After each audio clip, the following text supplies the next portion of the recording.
Hi friends, I'm going to read to you chapter 1 of Howl's Moving Castle by Diana Wynne Jones. Chapter 1, in which Sophie talks to hats.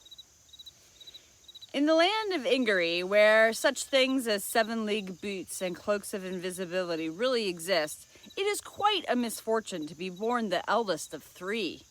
Everyone knows you're the one who will fail first and worst if the 3 of you set out to seek your fortunes. Sophie Hatter was the eldest of 3 sisters. She was not even the child of a poor woodcutter, which might have given her some of the chance of success. Her parents were well-to-do and kept a lady's hat shop in the prosperous town of Margaret Chipping. True, her mother had died when Sophie was 2 years old, and her sister Letty was 1 year old, and their father married his youngest shop assistant, a pretty blonde girl called Fanny. Fanny shortly gave birth to the 3rd sister, Martha. This ought to have made Sophie and Letty into ugly sisters, but in fact all 3 girls grew up very pretty indeed, though Letty was the one everyone said was the most beautiful. Fanny treated all 3 girls with the same kindness and did not favor Martha in the least. Mr. Hatter was proud of his 3 daughters and sent them all to the best school in town. Sophie was the most studious. She read a great deal and very soon realized how little chance she had of an interesting future. It was a disappointment to her, but she was still happy enough, looking after her sisters and grooming Martha to seek her fortune when the time came. Since Fanny was always busy in the shop, Sophie was the one who looked after the younger 2. There was a certain amount of screaming and hair-pulling between those younger 2. Letty was by no means resigned to being the one who, next to Sophie, was bound to be the least successful. "It's not fair," Letty would shout. "Why should Martha have the best chance of it just because she was born the youngest? I shall marry a prince, so there." To which Martha always retorted that she would end up disgustingly rich without having to marry anybody. Then Sophie would have to drag them apart and mend their clothes. She was very deft with her needle. As time went on, she made clothes for her sisters, too. There was one deep rose outfit she made for Letty and May Day before this really starts, which Fanny said looked as if it had come from the most expensive shop in Kingsbury. About this time, everyone began talking of the Witch of the Waste again. It was said the witch had threatened the life of the king's daughter, and that the king had commanded his personal magician, Wizard Suleiman, to go into the waste and deal with the witch. And it seemed that Wizard Suleiman had not only failed to deal with the witch, he had gotten himself killed by her. So when, a few months after that, a tall black castle suddenly appeared on the hills above Margaret Chipping, blowing clouds of black smoke from its 4 tall, thin turrets, everyone was fairly sure that the witch had moved out of the waste again and was about to terrorize the country the way she used to 50 years ago. People got very scared indeed. Nobody went out alone, particularly at night. What made it all the scarier was that the castle did not stay in the same place. Sometimes it was a tall black smudge on the moors to the northwest. Sometimes it reared above the rocks to the east. Sometimes it came right downhill to sit in the heather only just beyond the last farm to the north. You could see it actually moving sometimes, the smoke pouring out from its turrets in dirty gray gusts. For a while, everyone was certain that the castle would come right down into the valley before long, and the mayor talked of sending to the king for help. But the castle stayed roving about the hills, and it was learned that it did not belong to the witch, but to the wizard Howl. Wizard Howl was bad enough. Though he did not seem to want to leave the hills, he was known to amuse himself by collecting young girls and sucking their souls from them, or some people said he ate their hearts. He was an utterly cold-blooded and heartless wizard, and no young girl was safe from him if he caught her on her own. Sophie, Letty, and Martha, along with the other girls in Margaret Chipping, were warned never to go out alone, which was of great annoyance to them. They wondered what use Wizard Howl found for all the souls he collected. They had other things on their minds before long, however, for Mr. Hatter died suddenly, just as Sophie was old enough to leave school for good. It then appeared that Mr. Hatter had been altogether too proud of his daughters. The school fees he had been paying had left the shop with quite heavy debts. When the funeral was over, Fanny sat down in the parlor of the house next door to the shop and explained the situation. "You'll all have to leave that school, I'm afraid," she said. "I've been doing sums back and front and sideways, and the only way I can see to keep the business going and take care of the three of you is to see you all settled in a promising apprenticeship somewhere. It isn't practical to have you all leave the shop. I can't afford it. So this is what I've decided. Letty first." Letty looked up, glowing with health and beauty, which even sorrow in black clothes could not hide. "I want to go on learning," she said. "So you shall, love," said Fanny. "I've arranged for you to apprentice at Cesare's, the pastry cook in the market square. They've a name for treating their learners like kings and queens, and you should be very happy there, as well as learning a useful trade. Mrs. Cesare's a good customer and a good friend, and she's agreed to squeeze you in as a favor." Letty laughed in the way that showed she was not at all pleased. "Well, thank you," she said. "Isn't it lucky that I like cooking?" Fanny looked relieved. Letty could be awkwardly strong-minded at times. "Now, Martha," she said, "I know you're full young to go out to work, so I've thought round for something that would give you a long, quiet apprenticeship and go on being useful to you, whatever you decide to do after that. You know my old school friend, Annabel Fairfax?" Martha, who was slender and fair, fixed her big gray eyes on Fanny almost as strong-mindedly as Letty. "You mean the one who talks such a lot," she said. "Isn't she a witch?" "Yes, with a lovely house and clients all over Folding Valley," Fanny said eagerly. "She's a good woman, Martha. She'll teach you all she knows and very likely introduce you to some grand people she knows in Kingsbury. You'll be all set up in life when she's done with you." "She's a nice lady," Martha conceded. "All right." Sophie, listening, felt that Fanny had worked everything out as it should be. Letty, as the second daughter, was never likely to come to much, so Fanny put her right where she might meet a handsome young apprentice and live happily ever after. Martha, who was bound to strike out and make her fortune, would have witchcraft and rich friends to help her. As for Sophie herself, Sophie had no doubt what was coming. It did not surprise her when Fanny said, "Now, Sophie, dear, it seems only right and just that you should inherit the hat shop when I retire, being the eldest as you are. So I've decided to take you on as an apprentice myself, to give you a chance to learn the trade. How do you feel about that?" Sophie could hardly say that she simply felt resigned to the hat trade. She thanked Fanny gratefully. "So that's settled then," Fanny said. The next day, Sophie helped Martha pack her clothes in a box, and the morning after that, they all saw her off on the carrier's cart, looking small, upright, and nervous. For the way to Upper Folding, where Mrs. Fairfax lived, lay over the hills past Wizard Howl's moving castle. Martha was understandably scared. "She'll be all right," said Letty. Letty refused all help with the packing. When the carrier's cart was out of sight, Letty crammed all her possessions into a pillowcase and paid the neighbor's boot boy 6 pence to wheel it in a wheelbarrow to Cesare's in Market Square. Letty marched behind the wheelbarrow, looking much more cheerful than Sophie expected. Indeed, she had an air of shaking the dust off the hat shop off her feet. The boot boy brought back a scribbled note from Letty, saying she had put her things in the girls' dormitory, and Cesare's seemed great fun. A week later, the carrier brought a letter from Martha to say that Martha had arrived safely and Mrs. Fairfax was a great dear and uses honey with everything. She keeps bees. That was all Sophie heard of her sisters for quite a while, because she started her own apprenticeship the day Martha and Letty left. Sophie, of course, knew the hat trade quite well already. Since she was a tiny child, she had run in and out of the big work shed across the yard where the hats were damped and molded on blocks, and flowers and fruit and other trimmings were made from wax and silk. She knew the people who worked there. Most of them had been there when her father was a boy. She knew Bessie, the only remaining shop assistant. She knew the customers who bought the hats and the man who drove the cart which fetched raw straw hats from the country to be shaped on the blocks in the shed. She knew the other suppliers and how you made felt for winter hats. There was not really much that Fanny could teach her, except perhaps the best way to get a customer to buy a hat. You lead up to the right hat, love, Fanny said. Show them the ones that won't quite do first, so they know the difference as soon as they put the right one on. In fact, Sophie did not sell hats very much.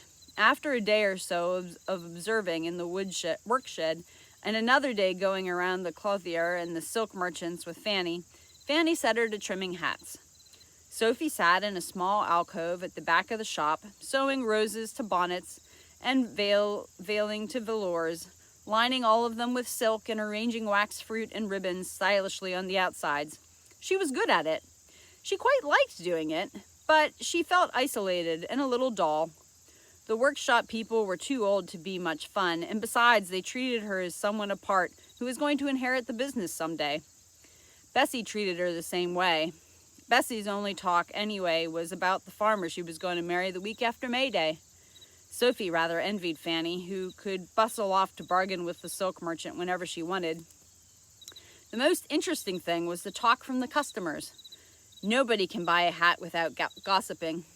Sophie sat in her alcoves and stitched and heard that the mayor would never eat green vegetables and that Wizard Howl's castle had moved around to the cliffs again. Really, that man. Whisper, whisper, whisper. The voices always dropped low when they talked of Wizard Howl, but Sophie gathered that he caught a girl down the valley last month. Bluebeard, said the whispers, and then became voices again to say that Jane Ferrier was a perfect disgrace the way she did her hair. That was the one who would never attract Wizard Howl, let alone a respectable man. Then there would be a fleeting, fearful whisper about the Witch of the Waste. Sophie began to feel that Wizard Howl and the Witch of the Waste should get together. They seemed to be made for one another. Someone ought to arrange a match, she remarked to a hat she was trimming at that moment. But by the end of the month, the gossip in the shop was suddenly all about Letty. Césare's, it seemed, was packed with gentlemen from morning to night, each one buying quantities of cakes and demanding to be served by Letty. She had 10 proposals of marriage, ranging in quality from the mayor's son to the lad who swept the streets, and she had refused them all, saying she was too young to make up her mind yet. I call that sensible of her, Sophie said to a bonnet she was pleating silk into. Fanny was pleased with this news. I knew she'd be all right, she said happily. It occurred to Sophie that Fanny was glad Letty was no longer around. Letty's bad for custom, she told the bonnet, pleating away at the mushroom-colored silk. She would make even you look glamorous, you dowdy old thing. Old ladies look at Letty in despair. Sophie talked to hats more and more as weeks went by. There was no one else much to talk to. Fanny was out bargaining or trying to whip up custom much of the day, and Bessie was busy serving and telling everyone her wedding plans. Sophie got into the habit of putting each hat on its stand as she finished it, where it sat looking almost like a head without a body, and pausing while she told the hat what the body under it ought to be like. She flattered the hats a bit, because you should flatter customers. You have a mysterious allure, she told one that was all veiling with hidden twinkles. To a wide, creamy hat with roses under the brim, she said, You are going to have to marry money. And to a caterpillar green straw with the curly green feathers, she said, You are young as a spring leaf. She told pink bonnets they had dimpled charm and smart hats trimmed with velvet that they were witty. She told the mushroom-pleated bonnet, You have a heart of gold, and someone in a high position will see it and fall in love with you. This was because she was sorry for that particular bonnet. It looked so fussy and plain. Jane Ferrier came into the shop the next day and bought it. Her hair did look a little strange, Sophie thought, peeping out of her alcove as if Jane had wound it around a row of pokers. It seemed a pity that she had chosen that bonnet, but everyone seemed to be buying hats and bonnets around then. Maybe it was Fanny's sales talk, or maybe it was spring coming on, but the hat trade was definitely picking up. Fanny began to say a little guiltily, I think I shouldn't have been in such a hurry to get Martha and Letty placed out. At this rate, we might have managed. There was so much custom as April drew toward May Day that Sophie had to put on a demure gray dress and help in the shop too. But such was the demand that she was hard at trimming hats in between customers, and every evening she took them next door to the house where she worked by lamplight far into the night in order to have hats to sell the next day.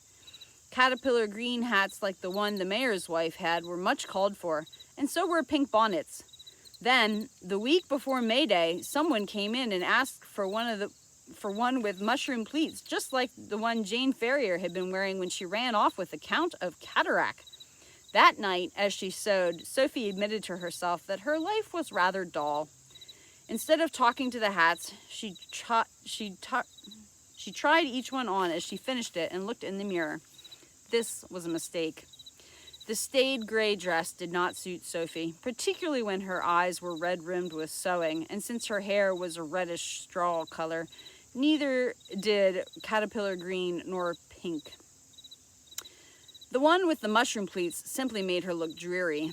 Like an old maid, she said Sophie. Not that she wanted to race off with counts like Jane Ferrier, or even fancied half the town offering her marriage like Letty. But she wanted to do something. She was not sure what. That had a bit more interest in it than simply trimming hats. She thought she would find time the next day to go and talk to Letty. But she did not go.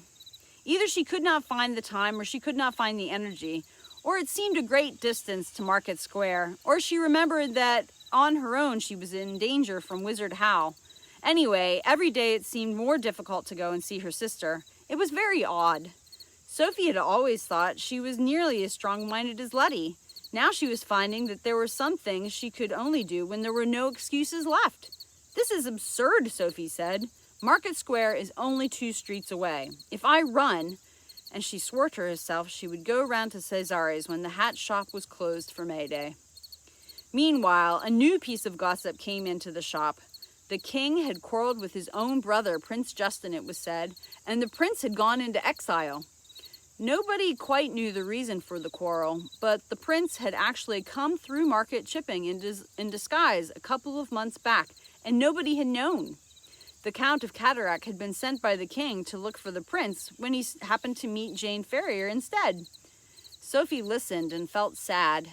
Interesting things did seem to happen, but always to someone else. Still, it would be nice to see Letty. May Day came. Merrymaking filled the streets from dawn onward.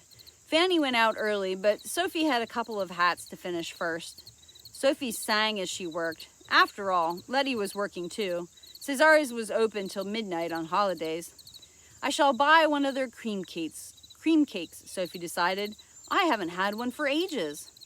She watched people crowding past the window in all kinds of bright colors, or bright clothes.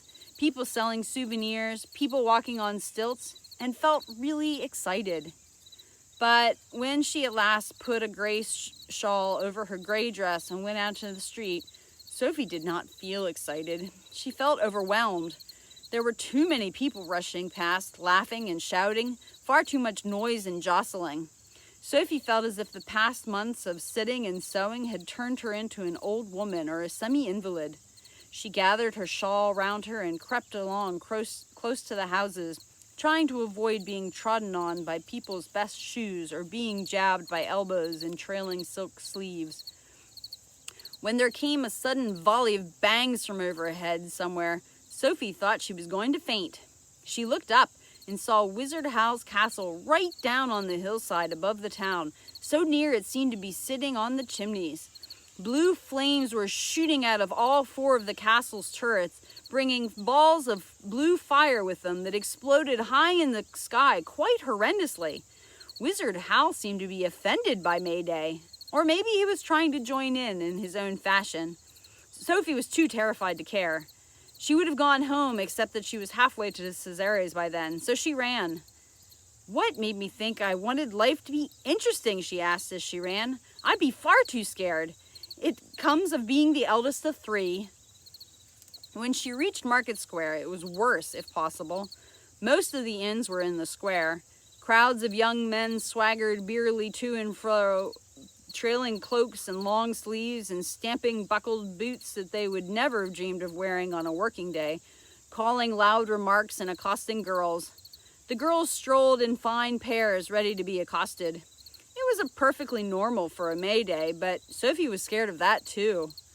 And when a young man in a fantastical blue and silver costume spotted Sophie and decided to accost her as well, Sophie shrank into a shop doorway and tried to hide. The young man looked at her in surprise. "It's all right, you little gray mouse," he said, laughing rather pityingly. "I only wanted to buy you a drink. Don't look so scared." The pitying look made Sophie utterly ashamed. He was such a dashing specimen, too, with a bony, sophisticated face, really quite old, well into his 20s, and elaborate blonde hair. His sleeves trailed longer than any in the square, all scalloped-edged in silver insets. "Oh, no, thank you, if you please, sir," Sophie stammered. I'm on my way to see my sister." "Then by all means do so," laughed this advanced young man. "Who am I to keep a pretty young lady from her sister?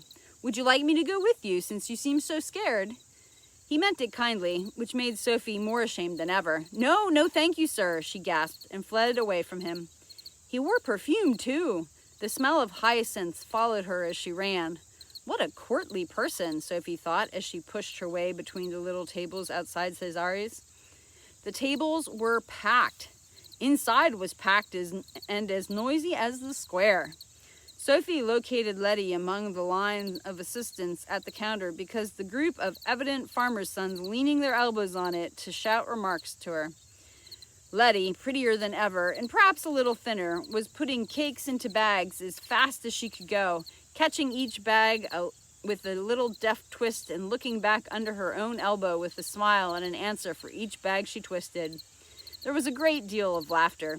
Sophie had to fight her way through to the counter. Letty saw her. She looked shaken for a moment, then her eyes and her smile widened, and she shouted, "Sophie! Can I talk to you?" Sophie yelled. "Somewhere," she shouted a little helplessly as a large, well-dressed elbow jostled her back from the counter. "Just a moment," Letty screamed back. She turned to the girl next to her and whispered. The girl nodded, grinned, and came to take Letty's place. "You have to take me instead," she said to the crowd. "Who's next?"